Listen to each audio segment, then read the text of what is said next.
Hello, guys. Welcome to One Chord Reaction. Today, I want to check out a short clip that someone actually sent to me on a priest that actually says Jesus was transgender. Let me see what it's going to say. Yeah, let's go there. Yeah, so if we think of Jesus as the one who reveals God, I was really struck by Angela saying earlier that God is queer.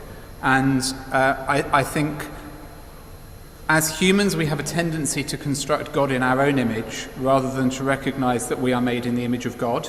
And therefore, the dominant expression of humanity ends up writing itself onto God and making that God.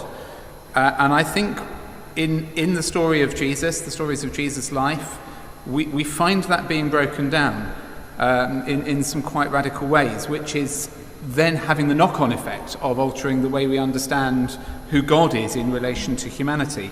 So I think Jesus transgenders himself on a number of occasions.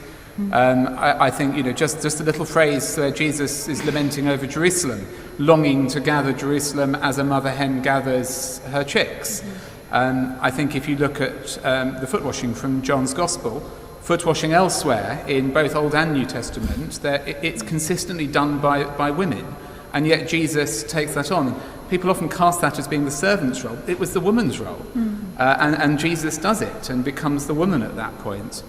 And I think we've observed that he's unmarried, he's childless, he defies gender and sexual norms of his day. He's known for associating with those whose own sexual history or gender identity may be ambiguous. So I think in Jesus we've got a revelation of God as encompassing far more than what historically and recently at least Christians have tended to construct God as being.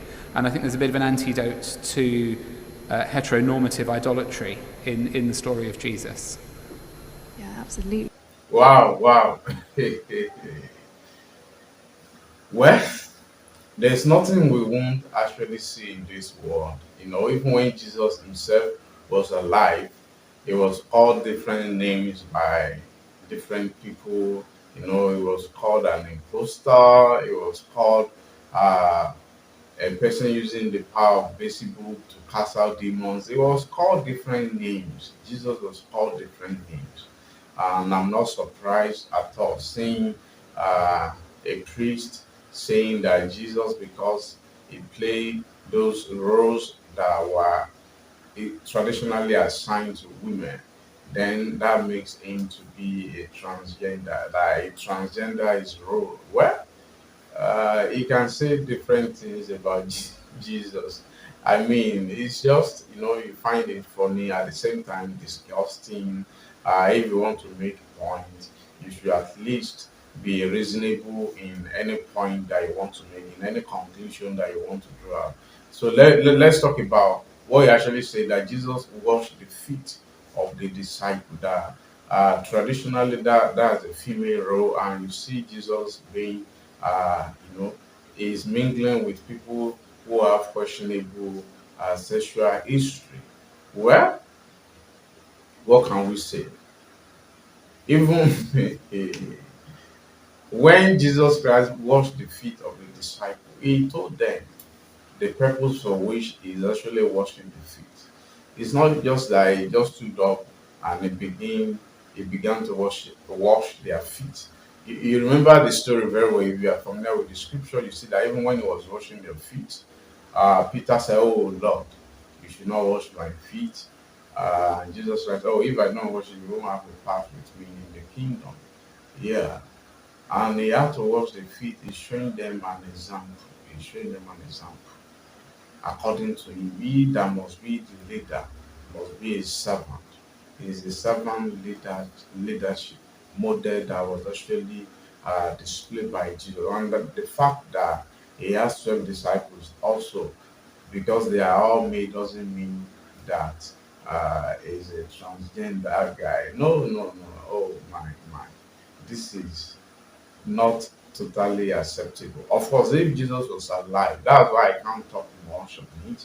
If Jesus Christ was alive, we would just be laughing at his ignorance, yes, because he's trying to make a point. If Jesus was alive, he wouldn't actually talk Because that is Jesus. I'm not even Jesus, so I can't be saying what I won't say. I need to be careful. Of course, a person speaking maybe is a gay, so he needs to find a reasonable evidence in the scripture to back up the claim of being a gay. Yeah, he could be a gay. Who knows? I don't know him from anywhere, and I don't care to know him.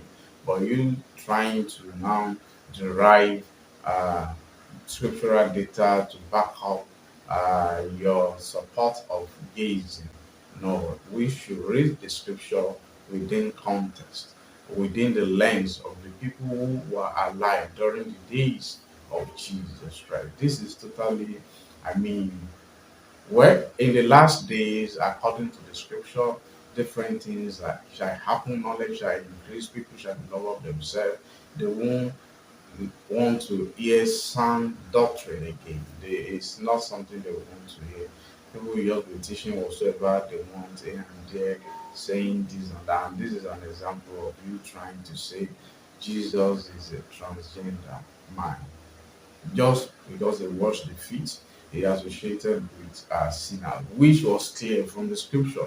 Jesus Christ himself said it that it is those who are sick that needs a physician, but those who are healthy they don't need a physician. And what he said in those places is clear. Is clear.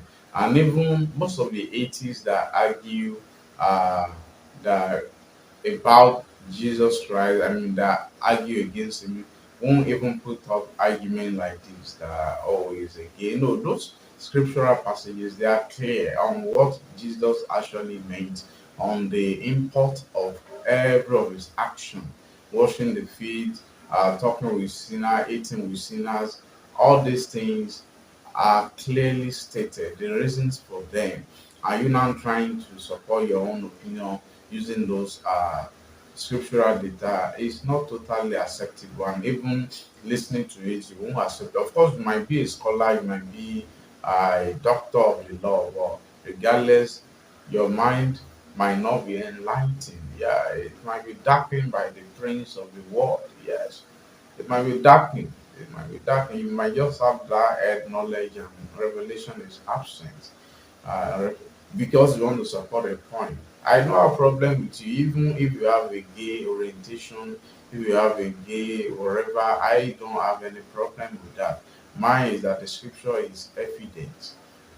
You can have the orientation, you don't need to commit the act. It is the act that God actually condemned. Having an orientation, you've not committed the sin. But when you committed the sin, then it becomes a sin unto God. It's clearly stated in the scripture. Well, this that is on thought. I'm sure we have people that also share the same opinion with him.